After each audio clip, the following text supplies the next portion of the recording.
everybody. It's Nathaniel Avila reporting from San Antonio, and I'm here with Jessica from also San Antonio, but in a different section of San Antonio, because we're social distancing. Yeah. Okay. So what do we do? What are we doing? What are we doing today? We are a true crime podcast. Yay. So today we will be discussing a pretty crazy shooting that happened in a Texas town. But Nathaniel's going to lead the way on this one. Mm-hmm. Yeah, so what we're going to be doing is we're going to be covering for the next up until election day is the various crimes that were committed by or inspired by Trump or his administration. So that's so we can help you guys decide. Maybe, I don't know. Am I right? Are you gonna vote? Yeah. Are you gonna vote, Jessica?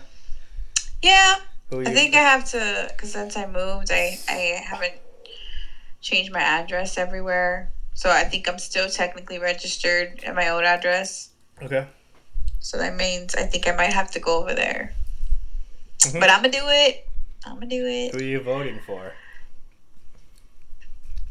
Not this guy. Not our current situation. Well, let's get talking, because this is very serious. With serious business. Okay, let's do it. Why is it called a podcast if it's not in a pod? Why is it in a cast? I'm not wearing a cast. So funny. That's my time, folks. Funny. That's my time.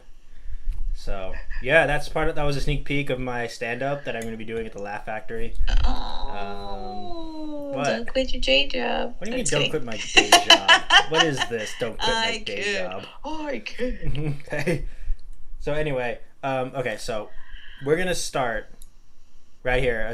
We're going to talk about the 2019 El Paso shooting. So, this happened just last year at the time of recording. So, So the shooting occurred at a... Are you okay? Yeah, just good over. You're just like wiggling all around.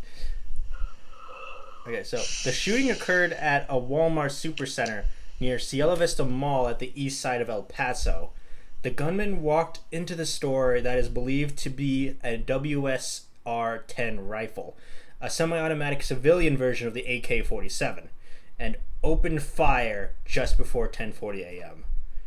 Also, I'm not going to be saying the name of the shooter. I'm just going to refer to this guy as the shooter.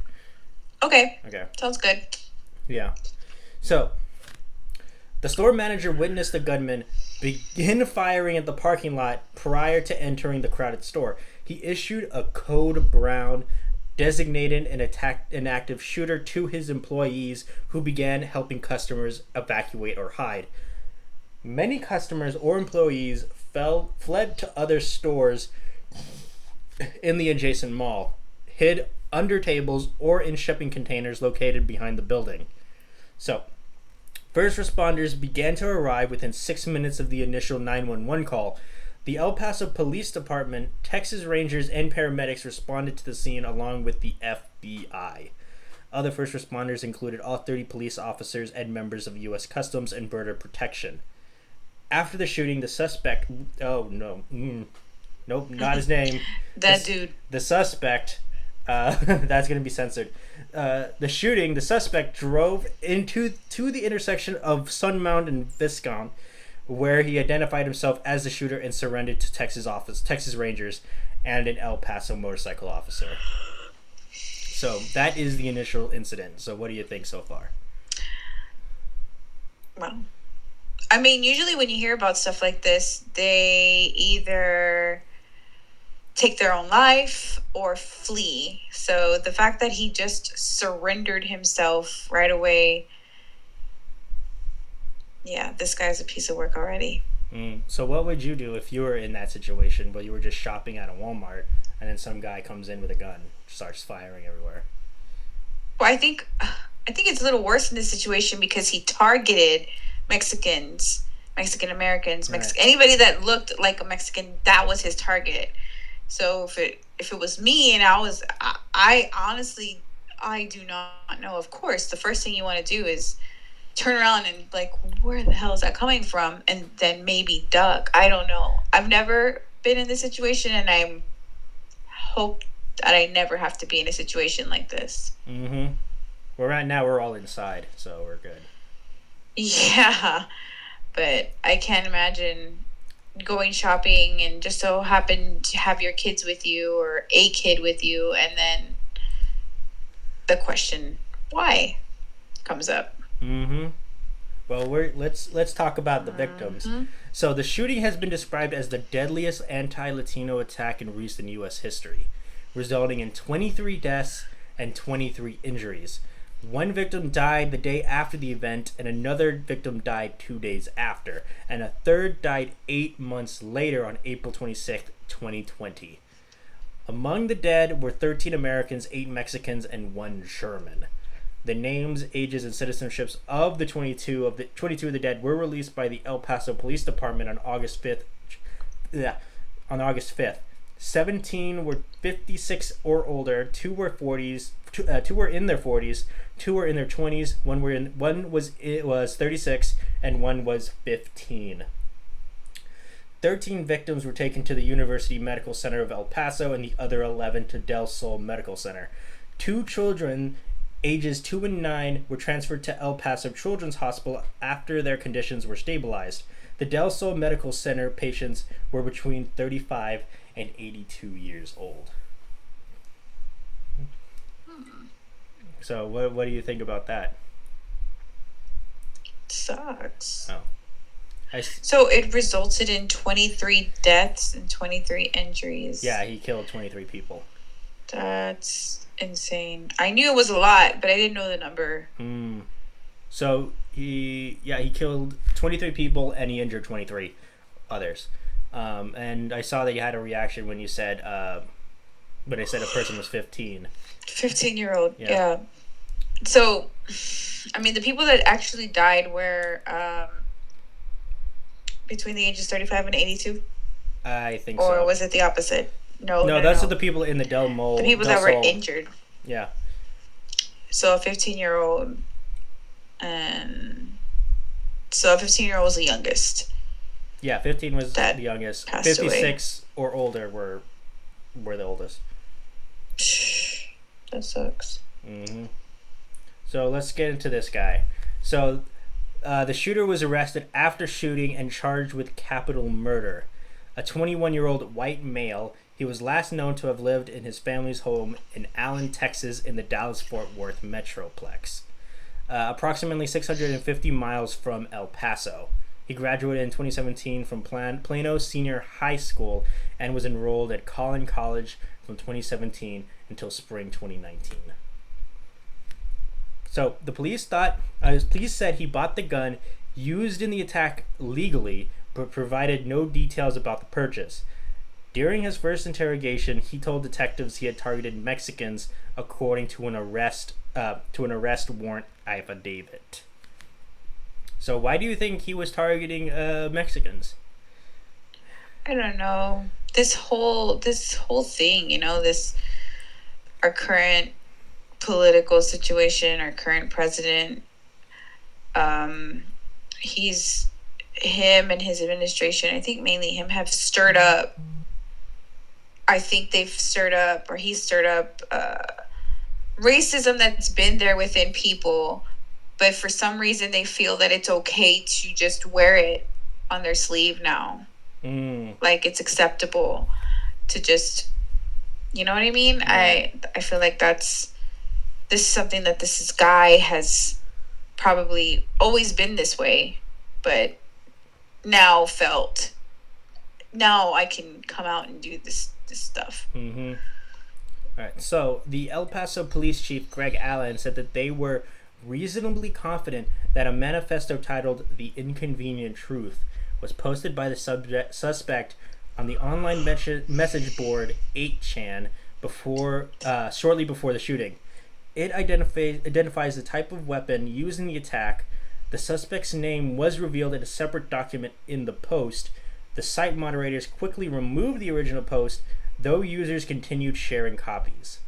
Claiming to have been inspired by the Christchurch mosque shootings in New Zealand that killed 51 people earlier in the same year, the author expresses support for the perpetrator of the Christchurch shootings and bemoans grievances such as environmental degradation, cultural and ethnic replacement, and a Hispanic invasion. So the anti-Hispanic and anti-immigrant manifesto promotes the white nationalist and far-right conspiracy theory called the Great Replacement. So often attributed to the French writer Renan Camus, while the document uses similar language about immigrants as used by U.S. President Donald Trump, such as referring to a migrant invasion. It states that the author's beliefs predate Trump's presidency and that Trump should not be blamed for the attack. The author's racially extremist views, according to the New York Times, could be used to prosecute the shooting as a hate crime or domestic terrorism. So what did you think about that? I saw you kind of snicker there a bit. It's kind of like what I just said, like this is something, because they're saying that this is something that has been in place for this man before the Trump administration.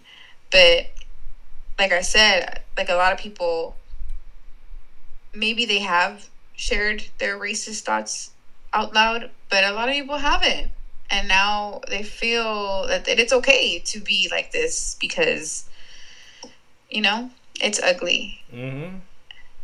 So the manifesto states that Democrats would soon control the United States partly due to an increasing Hispanic population, an idea that had gained acceptance for years on right-wing radio shows, criticizing both the Democratic Party and Republican Party for allowing corporations to import foreign workers.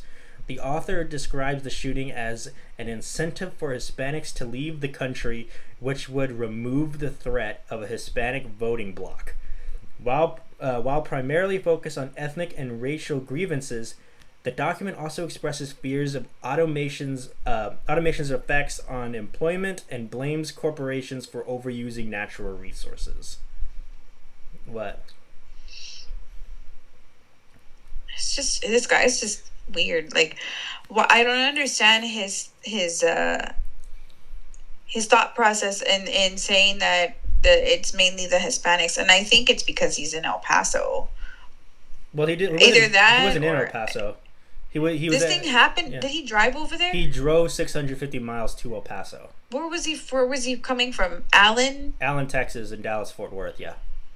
I don't know about all the cities in Texas. I know that there are some like little tiny cities here and there that are racist towns. But maybe that's why he went over there, because El Paso is primarily a Hispanic city. Yeah. And it's right by Mexico. Like, you could see Mexico from El Paso. Mm-hmm. This guy. Mm-hmm. So an arrest warrant affidavit says the suspect waived his Miranda rights, confessed to detectives that he was the shooter, and admitted that he targeted Mexicans during the attack. There are multiple investigations and jurisdictions involved with the case. FBI officials in El Paso served multiple warrants to the Dallas area and interviewed acquaintances of the shooter in Dallas and San Antonio. So the shooter was indicted on capital murder charges by a Texas grand jury on September 12th, 2019. He pleaded not guilty to capital murder charges at his arraignment on October 10th, 2019 at the El Paso County Courthouse. Mark Stevens, a San Antonio criminal defense attorney, was appointed by the state court to represent the shooter, along with defense attorney Joe Spencer. On April 28th, 2020, the prosecutors announced that they would be seeking a new capital murder charge following the recent death of a 23rd victim after he spent 9 months in the hospital. So, what do you think his thought process is by pleading not guilty? So this guy drives 600 and something miles with a manifesto that comes out. Yeah. Kills all these people in a blatant hate crime, mm-hmm. targeting Mexicans. Yeah. Confesses, tells everybody, yep, it's me, I'm the one that did it, and then says not guilty at the trial. Right. Yeah. Okay. So on February 6th, 2020, the shooter was charged with 20 federal charges, 22 counts of committing a hate crime resulting in death, 22 counts of use of a firearm to commit murder, 23 counts of a hate crime involving an attempt to kill, and 23 counts of use of a firearm during a crime. Federal prosecutors of the U.S. Attorney's Office for the Western District of Texas are seeking the death penalty, but the final decision on whether the federal capital sentence will be sought will be made by the Attorney General of the United States. So, yeah. Okay. So the shooter waived his federal bond hearing on February 12, 2020, during his first federal court appearance. A trial in federal court is expected before the trial in state court. On July 23rd, 2020, the shooter entered a plea of not guilty to federal charges. He also waived his arraignment on those charges. So on July 14th, 2020, the court accepted a motion by the defense team in which they cited mitigating factors, citing the shooter's alleged lifelong neurological and mental disabilities, which they described as severe. The defense added that he was treated with antipsychotic medication and that he was in a psychotic state when he was arrested. So, what do you think about that argument? Malarkey. Really? Why do you say that? No, that's no. Well, he said that, I was on drugs. That's why I shot and killed those guys. That's why I drove 650 miles to shoot people. That makes a whole lot of sense. Okay. So, now we're going to talk about what happened to the families that were affected. So, several funeral homes in El Paso and Juarez announced that they would provide funeral services for free to the families of the victims as a sign of solidarity for their community. Juarez's Rotary International chapter organized a vigil in Juarez. They gathered at a park and lit candles and shone cell phone lights in El Paso's direction as a sign of solidarity. Antonio Bosco declared his wife's funeral on August 16th to be open to everyone who wished to attend. Hundreds of people from El Paso and other parts of the country attended, and flowers were sent from around the world. So 1 week after the shooting, a citizen from Juarez, Jorge Luis Martinez Chavez, ran a total of 22 miles, a mile for each person killed in the Walmart shooting. One additional... What? Gross. I just drank a can of Sprite. What do you want me to do? So one additional victim died months later, starting at the Zaragoza Bridge in Juarez and finishing at the Walmart Memorial in El Paso where the attack was perpetrated. Okay. So 2 days after the shooting, a Walmart corporate employee in the e-commerce division sent a memorandum to Walmart's entire e-commerce teams, which includes thousands of employees, urging a sick-out strike to force the corporation to stop selling guns. So Walmart issued a statement that the company would not be altering any form of gun sale policies within its stores. Walmart also sent out a memo instructing workers to remove signs and displays that contain violent themes or aggressive behavior. So the company also pledged $400,000 for funds that were aimed at helping the victims of the mass shooting. On December 3rd, 2019, Walmart announced that it will stop selling ammunition for handguns and some assault weapons in all of its American stores. The company also asked customers to not openly carry firearms into their stores. So what do you think about their response? I mean, I get it. They're a business and they're a huge freaking business. And that's probably a good amount of the money that they get, but it is their right as a company to sell guns. Mm-hmm. So they're trying their best to minimize the violent weapons, but if somebody wants to shoot somebody, they're going to do it with any gun. Terrorism experts, including Peter R. Newman, cited the Great Replacement conspiracy theory as a common factor among several similar attacks. The Southern Poverty Law Center's Hate Watch blog linked the shooting to the earlier Christchurch mosque shootings and the Poway synagogue shooting, citing the similar white nationalist contents of the respective attackers' manifestos. Jonathan Greenblatt, chief executive of the Anti-Defamation League, said that the shooting was part of a series of similar attacks, indicated a global threat of white supremacy. NATO Security General Jens Stoltenberg urged countries to work together to prevent lone wolf attackers who find inspiration in one another's actions. Others, including the writer Daniel Okrent, disputed the lone wolf idea, pointing to the ways in which technology allows those with similar violent ideologies to congregate online. So several commentators attributed both the El Paso and Christchurch shootings to an ideology of eco-fascism. The Washington Post described the El Paso Christchurch shootings as examples of an eco-fascist trend among white supremacists. Writing in GQ, Luke Darby referred to the distinctly environmental theme of the shooter's alleged manifesto. Jeet here in The Nation described the manifesto as being based in Malthusian fascism, a worldview in which different races vie against each other in the face of environmental crisis, such as global warming. Mainstream environmentalists, including the executive director of the Sierra Club, denounced the attackers' alleged white supremacist motivations. So what do you think about that? What? You're muted. Sorry, I was drinking. Okay. I didn't want to hear the gulps. But no, it's just he's a blatant racist. But this person says that he's not, though. Yeah, he does. No, what about this? He's saying that he's affiliated with this group. Okay. So now we're gonna bring into our favorite president. That we're not really Donald Trump. Do you want to hear about Donald Trump? I think I've heard enough of him, but carry on. We gotta talk about him. So, okay. Trump condemned the shooting as hateful and cowardly later that day.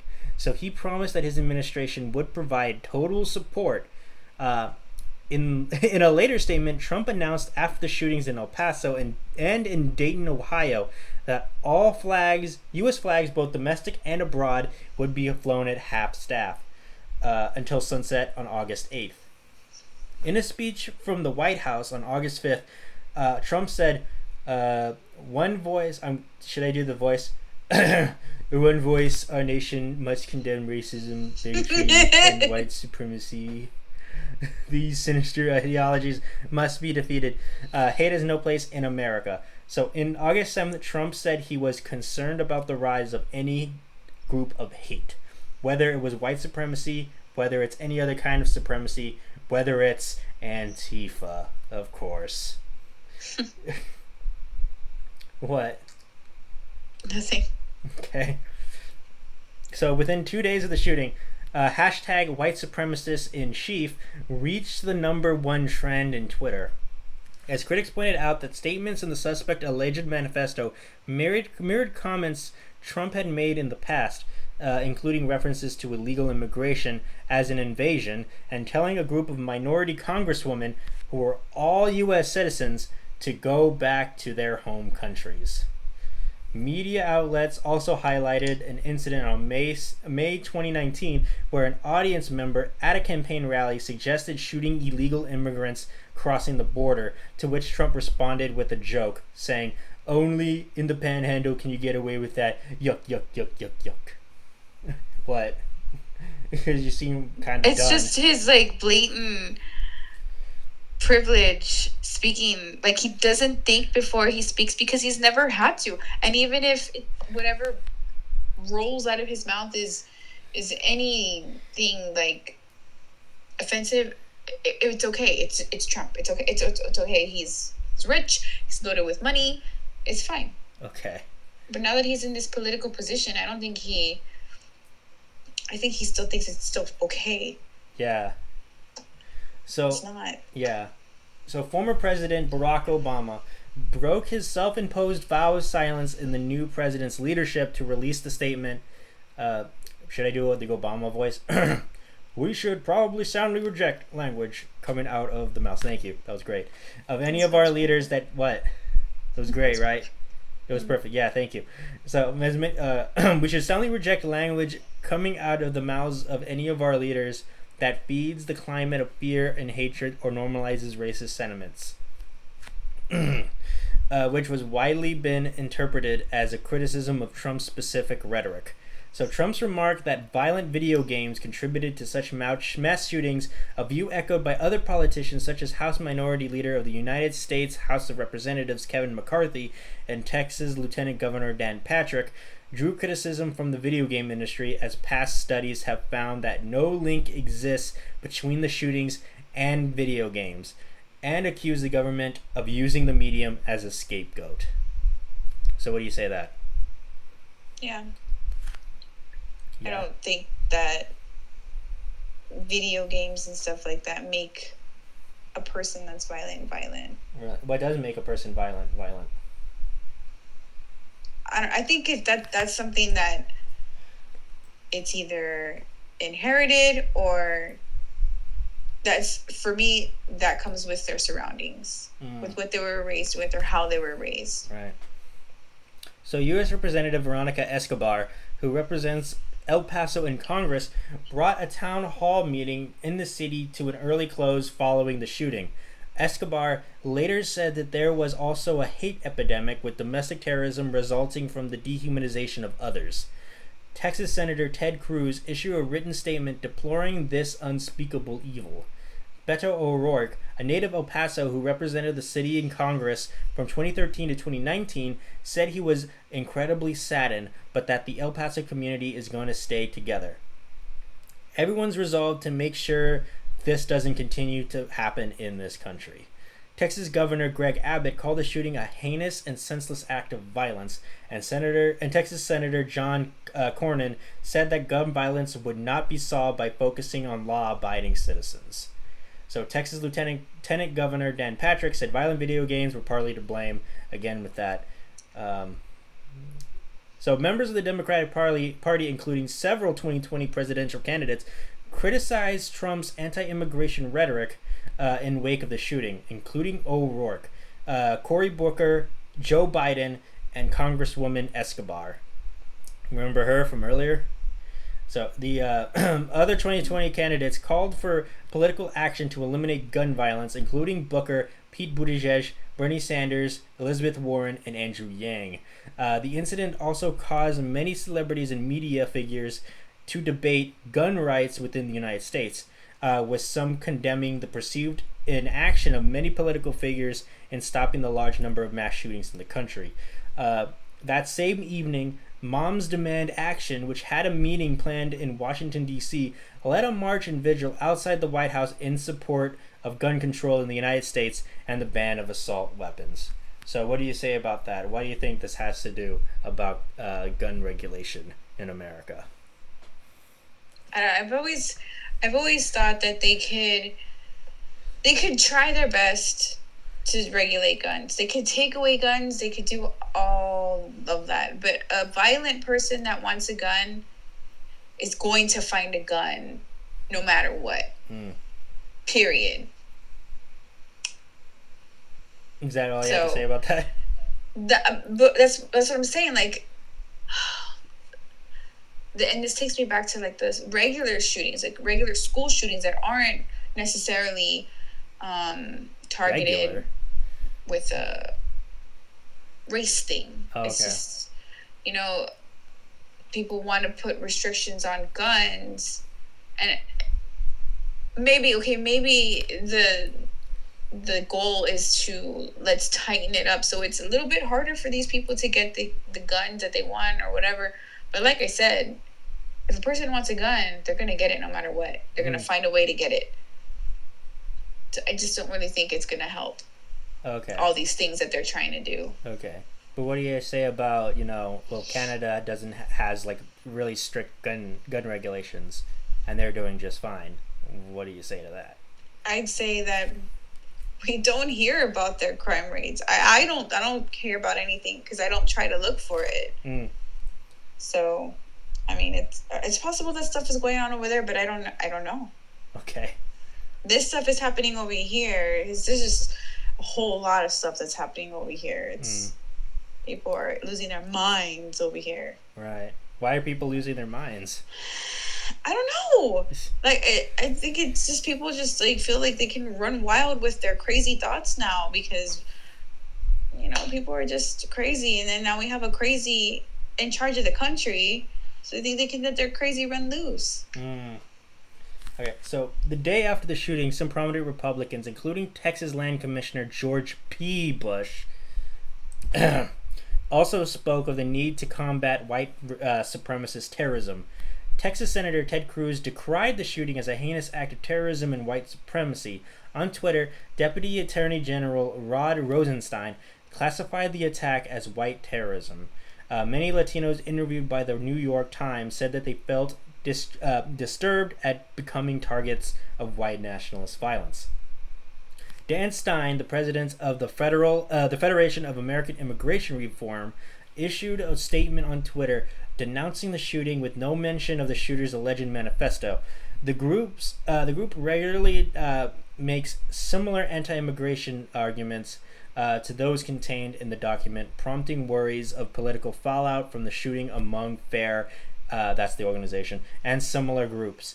According to David Nakamura in the Washington Post, both Stein and Mark Krikorian of the Center of Immigration Studies also advocates restrictions on immigration, dismissed any connections between the shooter's ideology and their own. So in response to the shooting, some 8chan users claimed the shooter was our guy. The purported manifesto of the shooter, after being deleted, was re-uploaded by some users, while others commented that it showed zero effort or claimed that it was fake. Following the attack, Cloudflare terminated its website security service for 8chan, commenting that 8chan has repeatedly proven itself to be a cesspool of hate. The site later went dark after its server rental provider, Voxility, discontinued its service. So Trump visited El Paso and Dayton on August 7th. The president and first lady also met with the mayors of El Paso and Dayton. In El Paso, protesters showed up at the site of the shooting, some claiming that Trump's attitude and statements led to the shooting. 2 days before the visit, Congresswoman Escobar said that Trump was not welcome in the city and declined an invitation to meet with him. The White House published photos and video of Trump's trip. In some photos, Trump was pictured smiling and giving thumbs-up gestures, while the video was focused on Trump shaking hands and posing for photos. Trump said that he had an amazing day of visits, praising the love and respect for him as president. So what do you have to say about that? You look kind of angry. He just gets on my nerves like a child that's always needs the attention of everybody without thinking of the effects that they have, of the words that they say, the things that they do have an effect on people, both negative and positive. People take it and they're like, oh yeah, hell yeah. Other people are like, man, that sucks for us, you know? Yeah. So do you think like his reaction was good or bad? I think his reaction was like he was not fazed by it. It was just another trip for him. Another visit to another city and another state. That's all it was. That doesn't sound very good. No, it doesn't. Yeah. And he wasn't welcome, and he knew wasn't welcome. So let's see what Mexico has to say about this. So Mexican President Andrés Manuel López Obrador extended his condolences to the families of the victims, both Americans and Mexicans. López Obrador also criticized the indiscriminate use of weapons in the United States. The Mexican Secretariat of Foreign Affairs identified the 8 Mexican citizens killed and the 7 Mexican citizens wounded in the attack. The Mexican victims killed in the attack came from Juarez, Chihuahua City, and Torreon, Coahuila. Javier Corral, the governor of the Mexican state of Chihuahua, offered his assistance to Texas Governor Greg Abbott and El Paso Mayor Dee Margo, and said that Chihuahua authorities were ready to assist in any capacity if needed by the U.S. government. The Chihuahua government also directed Chihuahua residents and Mexican citizens affected by the attack to Mexico's Executive Committee for Victims and set up a phone line for Mexican citizens who need assistance. The Mexican consulate in El Paso provided consular assistance to Mexican nationals affected by the attack and sent personnel to visit Mexican victims treated at hospitals. The SRE confirmed that the consul Mauricio Ibarra Ponce de Leon would coordinate with El Paso and Juarez officials. So, on August 4th, Mexican Secretary of Foreign Affairs Marcelo Ebrard announced that Mexico would issue a formal charge against the suspect for terrorism against Mexican nationals should Mexico's Attorney General's office support it and possibly request his extradition from the U.S. to Mexico to face those charges. If the suspect is charged with terrorism, it would be the first time in history that Mexico issues a criminal charge of this nature for a crime committed in the U.S. In addition, it would guarantee Mexico access to information about the case. Ebrard also stated that the Mexican government would remain in contact with the victims' families throughout the investigation and trial, and they would press charges against the individuals or firm who sold the weapons to the suspect. Former Mexican President Felipe Calderon offered his condolences on Twitter and directed a message against Trump. He said that notwithstanding the attack was confirmed to be hate crime or not, that Trump should stop his hate speech and stigmatization. So what do you think, how does that compare between Mexico's response and America's response? Mexico is more upset than our own president is. Yeah. It's just he has no regard for human life. He doesn't see people that come from Mexico, people that are not legal citizens. He doesn't see them as humans. He sees them as aliens. And I hate when people refer to people that are trying to come over here from Mexico as aliens. It doesn't make any sense. It does not make any sense. They're human beings. Mm-hmm. An alien for me is a unknown species that we don't know of. I don't understand why they relate people that are just trying to come over here from another country to an alien. It's not another planet. Mm-hmm. It's another country. Right. That's just the way I think. I don't know. It sounds like Mexico is like okay, we're setting up this support line. We're providing all these stuff and we're doing all these things for you guys. We're trying to make sure everyone's held accountable, that kind of thing. But America sounds like it's just like, oh wow, that stinks. Anyway. Yeah. Well, I mean, I'm pretty sure there's other people that were trying to help out, but our actual president was just like, okay, I'm gonna come say what's up, real quick, and that's it. From what I can see in the American side, all I can see is really just the community within El Paso. Everybody else on a national or federal level seems to be just saying like, "Oh wow, that stinks" on Twitter or something. Just another shooting. Mm-hmm. And then Trump comes in and he's like, "Oh, let's do a photo shoot," that kind of thing. You know what I mean? So let's see what the world thinks about this. So the UN Secretary General Antonio Guterres condemned in the strongest terms the terrorist attack against Latinos on Saturday in the Texas city of El Paso and called for everyone to work together to combat violence born of hate, racism, and xenophobia. Recently, the UN launched an action plan to fight against discourses that incite hatred. The incident was mentioned by Pope Francis during a speech in St. Peter's Square on August 4th, in which he condemned attacks on defenseless people and said that he was spiritually close to the victims, the wounded, and the families affected by the attacks, and that the bloodied Texas, California, and Ohio, The Gilroy Garlic Festival shooting happened in California around a week before the El Paso shooting, while the 2019 Dayton shooting occurred in Ohio less than 24 hours after. So what do we think about all these shootings that happened so close together? Ugh. Well, It's like, like a ripple effect, mm-hmm. domino effect. Like, what could we do about this? I How do we don't stop know. all this stuff? I don't know. So Let's just get rid of all the guns. Yeah? it's a good idea. I'm not saying that's a bad idea. It's not gonna happen. So I mean, I'm not opposed to guns, so that's it's just me. I'm not opposed to it, but obviously this is not what the intention is for exactly, yeah. guns. So Uruguay, Venezuela issued travel warnings to avoid certain United States cities, including Baltimore, Detroit, Albuquerque, Cleveland, Memphis, and Oakland, citing proliferation of acts of violence and growing indiscriminate violence, mostly for hate crimes, including racism and discrimination. Both countries warned their citizens to avoid any place with large crowds, including shopping malls, festivals, and any kind of cultural or sporting events. Japan issued a similar travel warning, advising its citizens to pay attention to the potential for gunfire everywhere in the U.S., which they described as a gun society.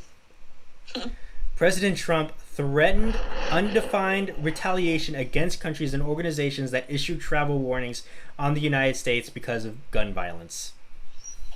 So, what do you think about People that? here are gun happy, that's for sure. Mm-hmm. So, what do you think about the rest of the world viewing us as Americans as just people like who they view us as just like people who shoot things for no reason? It's that's the it's the truth though. Mm-hmm. Like, if you don't have a gun, it's like, why don't you have a gun? You don't want to protect yourself? Like, I don't have one, Mm-hmm. but I've considered getting one because it's not safe out there. Like, I can't even safely go for a run at night or whatever without feeling Why are you running kind at of night? like, I don't ever do that. But I'm Why just would saying, you like, even I run don't at think night? I'd feel safe doing that. Why would you even run at night?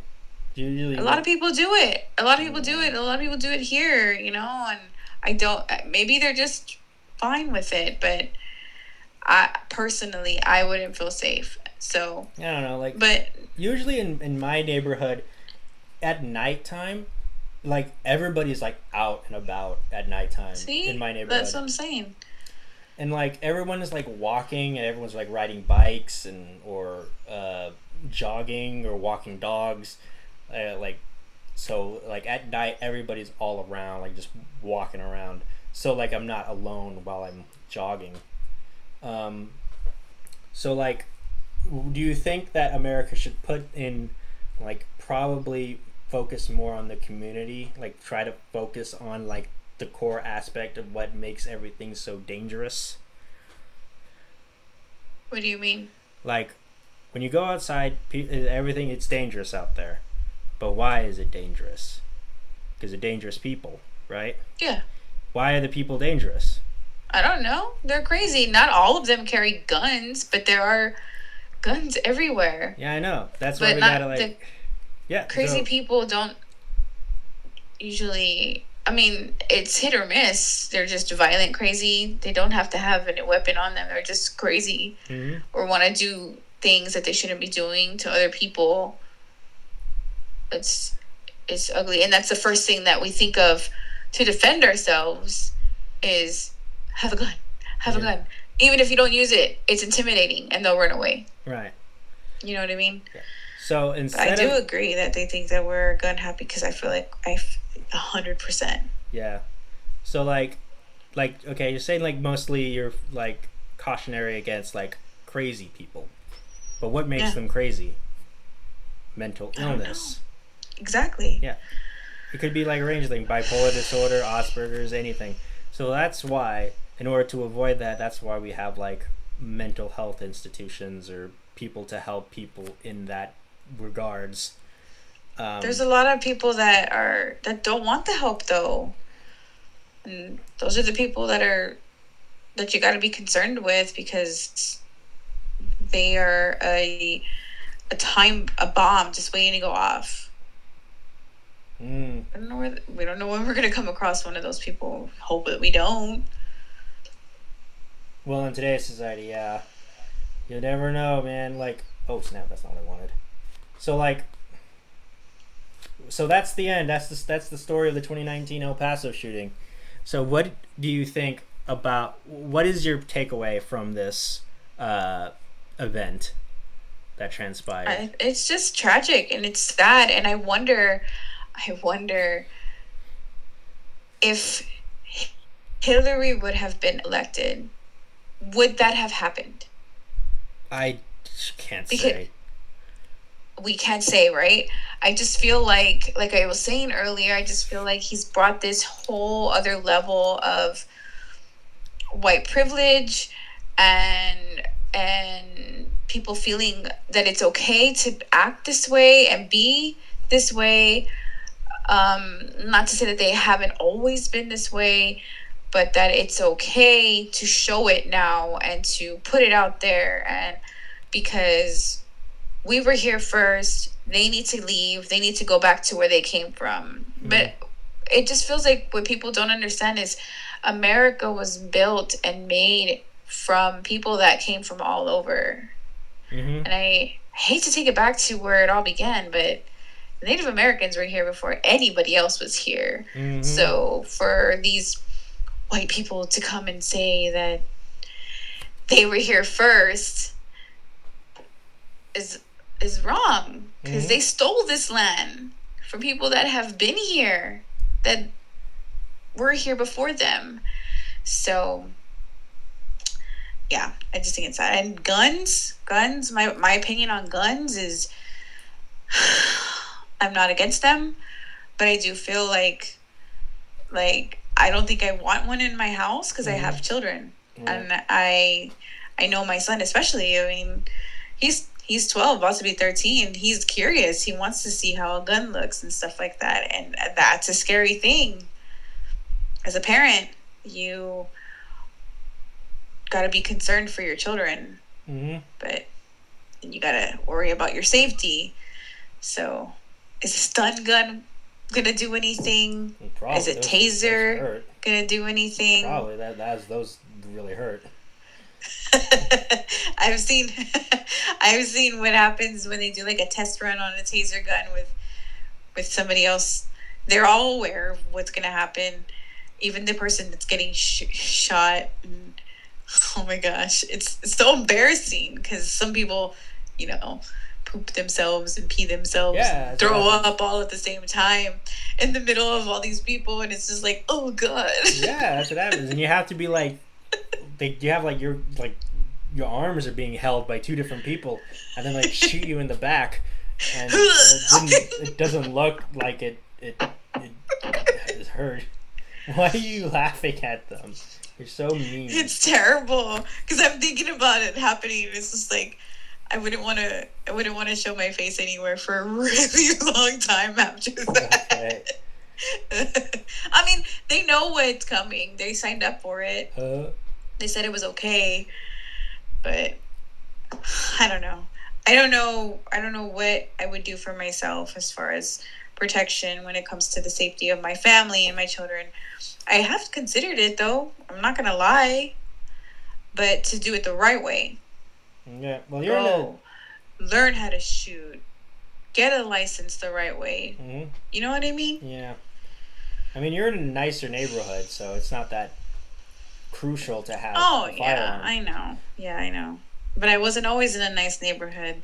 We heard gunshots almost every single day. Cause of why? Cause there was neighbors down the street that were gun happy, and like it's like they when they would leave their house, they would just, you know, every freaking day, and it was just like, why? You know that bullets when they go up, they have to come down They have to eventually. come down, yeah. But these people just didn't give a shit. They didn't care. They didn't care that. What if it So I comes mean, I don't down know if and they hits shot up someone? or if they shot down, but they shot. What if like a bullet comes down and hits someone? Then what? Yeah. Then what? Right?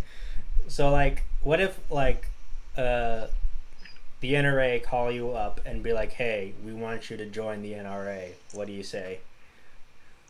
Eh, you're out your mind. You're out of your mind. I don't even know how to shoot a gun. Get out of here. What if they're like, we'll give you 1,000,000 Get guns? off my lawn. Okay, nice. So, what do you think about like Trump's reaction to the world stage, saying "Don't go to America because of the guns," saying like, "Oh, I'm gonna retaliate. I'm gonna threaten you guys. How dare you talk bad?" He's stupid. I would feel like people are more concerned with not coming here for the simple fact that people here are just loose cannons. And it's not just about the guns. It's about the people behind the guns, like you said. It's the mental state that these people are in. A lot of people. And that's the concern I would have coming over here from another country. I know Canada especially just laughs at us because it's like, ooh, your president's like, ooh. And I know some of them don't even like their own president. But You mean prime minister? They don't have the a prime president. minister, yeah. Prime minister, what is his name? Justin, is it Justin? Trudeau. Trudeau? Yeah. I mean, he He's a has. looker. He's a looker. Yeah, but he has worn blackface a couple times. But he did admit to it, and Oh, he did I saw apologize that. for I it. saw that. But he did admit to it, and he did apologize. So I guess that's something. I guess that's okay then, huh? He's a Well, changed man. yeah, I guess it's better than what our president would have done, who would have just denied it. He would have been like What? in his pictures. Oh, you're That you're was about to die. me. Good job. So stupid. Yeah. So, what do you think about his response to this event? I mean, his response was typical. His response was exactly the way I would have thought that he would respond, especially to a crime that has something to do with people that he does not seem to, doesn't feel like he cares. And I think I've heard he's passed some legislation for Mexican Americans that I haven't really read up on, so I don't know the details on that. And I know for a little while the DACA was on its like this, like is it gonna still stick? Are we Yeah. gonna be able to stay, the Dreamers? Yeah. And that finally got pushed through. So I don't know. It just feels like a big brat. Ugh, I hate to say it, but if I don't get my way, like this whole TikTok BS, Oh yeah. that's a whole other show. Did they ban it or not? Because it was supposed to be banned last week. No, I didn't read the details, but it was supposed to be banned by Sunday evening, I think. Yeah, it was supposed to be banned by Sunday. Right, and here we are, and it's still on. I don't know what happened. But I heard something that happened. Oracle bought it, but I don't know how true that is. Yeah, I haven't read up on it yet. But yeah. But I think the only reason why Trump wants to ban TikTok was because of that whole thing in Tulsa, Yeah, I think so too. where those people bought all those fake tickets and then nobody showed up. Nobody showed up. Yeah, and then he was like, "Oh, I hate it. Let's figure out a reason why to ban it." Pretty awesome. Okay. It's pretty awesome. Somebody, I know like a congressman or someone in the federal government actually passed away after that rally because he got coronavirus. I don't remember his name. Speaking of coronavirus, oh, you're here. I was gonna say, how is it over there? But you're here. I'm here in San Antonio. I have no idea Stuff- what's going on. Well, everything's opening up. All the parks have opened up. Skate parks, regular parks, you name it, it's open. Yeah. They were closed for a long time. Well, at first they opened, and then when everything shut back down, they shut back down. Mhm. And now restaurants can open up to 75% capacity, because for before it was at 50%. Yeah. So it's creeping up there where it's about to be like open like 100%. Yeah. But the bars still can't be open at all. The thing about this is that we kind of like everything's kind of opening up again, but it's very like we adapted pretty good.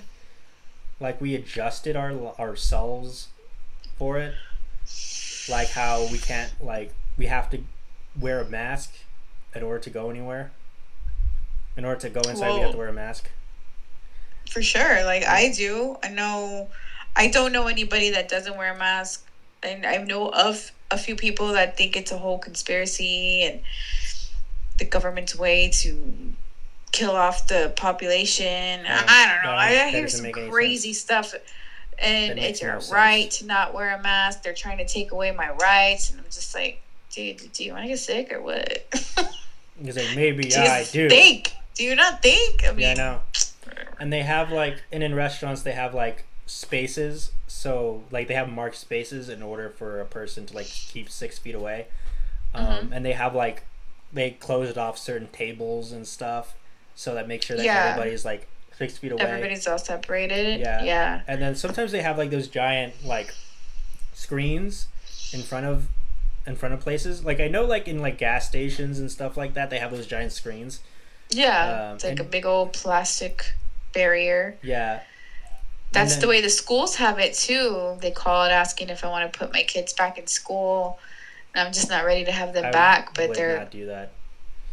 Yeah. they a lot of people have sent their kids back, and there was a kid that came out positive this week at McCullum, Mm-hmm. the rival high school. So as much as Lena would like to go back, especially because the whole film thing, like, ugh, I need to talk to you about that. Like, she's What? trying to get out of it. She doesn't want to be in it anymore Oh, because she doesn't like the teacher. sorry to hear that. And I know it's really frustrating for Yeah. me, but anyways, um, yeah, the lady when she called me to ask me if I wanted to have my kids back in school was just like, okay. I said, so when is this? Yeah, how long is this going to go on for? And she said, well, we're just going to reassess at the beginning of the next 6 weeks and see where we're at as far as in the pandemic and stuff. And she's like, but I just, we're doing everything we can on our end. All the seats have, all the desks have the barriers. All the classrooms have sanitation areas. Everybody's supposed to wear a mask all day long. They're separated 6 feet apart. Like, they're doing what they can Mm-hmm. on their end to make sure that everybody's taking care of themselves, Mm-hmm. sanitizing and without spreading stuff. But I mean, it's airborne. I don't know. We Mm-hmm. never know. I think that's kind of like a terrible environment to learn in. Well, it just sucks because a lot of kids need that hands-on, face-to-face in the classroom with the teacher. And that's where I feel like, oh, helpless, because sometimes with Caden, I think he needs that, and sometimes with Lena, especially with pre-cal right now, she's not getting it. She's not getting it, and she needs the teacher to be there with her, and it's just like this right now. Right. Like, It seems like Caden would just not do it and just let it just not do it. like not have school at No, all. like not do assignments and stuff. Oh, then what are they supposed to do? I See, don't know. that's where we're at. And so it's just like, let's just try and see what we can do and Mm-hmm. see how far we can get till we're at a good point to go back. Right. And then we got I think that's where they're at right now. and also at Walmart, that place is a madhouse. Where they have like these swing doors that you can only go into, and they have like arrows and stuff where you have to follow. And there's like places that just say like you can't enter through here, but you can enter through here, and that kind of thing. It's not like that anymore. It's like that still in my place. I went there yesterday and they've removed all of that. And there's not even a person standing out there anymore. That doesn't sound very good. I'm telling you. That's not promising. I'm telling you, ever since they lifted the restrictions a couple days ago, all that's gone. Well, so I guess they're like, oh, But coronavirus is gone. But I feel right. I feel like people are still, even though all this stuff is kind of lifting out and the